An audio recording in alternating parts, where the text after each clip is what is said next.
L'une des méthodes les plus répandues auprès des salariés pour gagner des compléments de revenus, c'est notamment de faire du freelancing à côté. Mais il y a beaucoup de gens qui se posent la question, en réalité, est-ce que c'est vraiment intéressant, est-ce que c'est pertinent de se lancer en effet en freelancing tout en travaillant pour un client en CDI? Je réponds à cette question déjà par l'affirmative et je vais vous donner 5 bonnes raisons pour lesquelles vous devez vous mettre en freelancing en parallèle de votre CDI.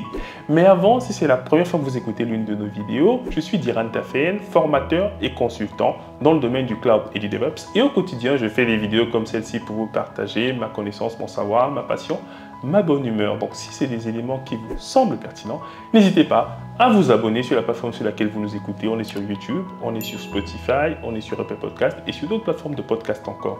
Donc abonnez-vous et laissez-nous bien sûr la meilleure notation pour permettre à l'initiative de grandir parce que c'est comme ça que vous nous montrez que nous faisons du bon travail. Donc je compte vraiment sur vous les amis. Parenthèse fermée. Donc nous allons voir les 5 raisons pour lesquelles je vous recommande vraiment de le faire. Donc dans cette liste-là, j'ai vraiment mis ce qui me semblait le plus pertinent et le plus important, notamment en discutant avec des amis à moi que j'ai fait passer full freelance. Mais là, on va vraiment rester dans le cadre de personnes en CDI, mais qui font quand même des missions freelance à côté. Alors, la première raison, c'est bien évidemment la diversification des revenus parce qu'on ne sait jamais. À un moment donné, votre client peut ne plus avoir besoin de vous et vous êtes licencié. Et à ce moment-là, vous allez devoir tout reprendre de zéro. Alors que si vous avez déjà l'habitude d'avoir diversifié vos revenus, du coup, c'est une aubaine parce que vous pourrez facilement rebondir. Et si vous n'êtes pas licencié, du coup, ça vous fait toujours un surplus qui vous permettra de financer, par exemple, vos plaisirs, vos voyages, voilà, vos appareils, ou alors vos consoles de jeux comme moi, voilà, que j'ai payé ma PlayStation 5 avec ces compléments de revenus.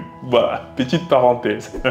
Ensuite, deuxième élément, c'est notamment le développement de compétences complémentaires. Oui, souvent en entreprise, en fait, les clients vous cantonnent sur certaines technologies en fonction du département dans lequel vous travaillez. Et souvent, il ne vous permet pas vraiment de vous épanouir à fond. Ce qui est compréhensible parce que le client est là pour répondre à un besoin client. Et si ce besoin client final, c'est de travailler sur Java, du coup, vous allez travailler sur Java. Alors que vous pourrez découvrir également Python. Donc, l'intérêt du freelancing, c'est que vous pouvez avoir des missions en parallèle où vous travaillez le soir ou le week-end, ou vous bossez sur d'autres technologies. Et comme je l'ai dit, qui pourront vous aider même par la suite. Donc, c'est vraiment cette diversification de compétences là qui pourront en effet même vous aider par la suite ou même vous donner des promotions dans l'entreprise où vous êtes. Parce que moi-même, il m'est arrivé de déployer, de développer de nouvelles compétences qui m'ont ensuite permis d'avoir des promotions. Le deuxième élément, c'est développement de nouvelles compétences. Le troisième élément, c'est la flexibilité et l'autonomie. Comme je l'ai dit pour les étudiants qui se lancent dans le freelancing, ce qui est bien effectivement quand vous êtes salarié et freelance, c'est que dans votre activité freelance, vous avez beaucoup plus d'autonomie. Donc souvent même, vous vous épanouissez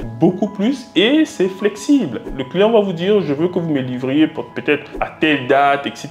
C'est quand même un peu plus flexible parce que vous travaillez aux heures que vous voulez. Mais sauf qu'on attend un résultat après une certaine date. Alors que quand vous êtes salarié et en CDI, on veut vous voir chaque jour à travailler tel nombre d'heures. Quand vous êtes freelance, non. Vous pouvez choisir vos missions et vous dites, je vous rends cela dans 2 mois et vous travaillez comme vous voulez. Si vous voulez, vous ne bossez pas le premier mois et après, vous bossez tout le mois. Bref, c'est vraiment beaucoup plus flexible. Et c'est l'intérêt, effectivement, de le faire. Et quatrième élément, c'est notamment le test d'une idée de carrière ou d'entreprise. Il y a beaucoup de projets comme ça qui ont démarré, notamment via du freelancing et qui sont après devenus l'activité principale de ces personnes-là. Dans mon cas particulier avec Easy Training, c'était d'abord un side project. Je donnais des cours en parallèle de mon CDI et finalement, c'est devenu la plateforme Easy Training que vous connaissez maintenant. Donc, je me retrouve particulièrement dans ce cas 4. Et enfin, dernière et cinquième raison, c'est notamment se créer un réseau professionnel. Oui, les amis, c'est très important. Comme pour ce que j'ai dit pour les étudiants qui sont freelance, quand vous êtes freelance, ça vous fait rencontrer tellement de gens, d'être face à tellement de problématiques que vous ne voyez pas en entreprise. Et ça vous permet donc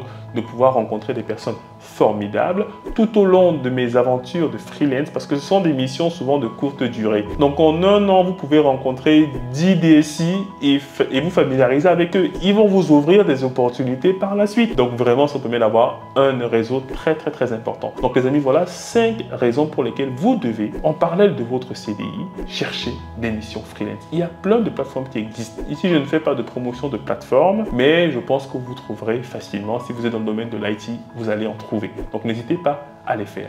Maintenant, pour ceux qui se posent la question, comment légaliser, structurer leur activité de freelance, j'ai fait une formation qui explique comment se lancer en tant que freelance, quel statut juridique choisir, comment gérer ses impôts, comment trouver les clients, comment se faire payer à temps, que vous allez retrouver dans la barre de description de cette vidéo. Et n'hésitez pas effectivement à suivre cette formation parce que ça va vous donner les rudiments, les fondements pour avoir un mindset de gagnant et d'aller effectivement trouver des missions. C'était Diran Tafen, votre formateur passionné. Et si ce contenu vous a plu, n'hésitez pas à nous le faire savoir dans les commentaires, mais aussi en vous abonnant sur les plateformes que j'ai citées au début de cette vidéo et de nous laisser 5 étoiles sur les plateformes de podcast. À très bientôt.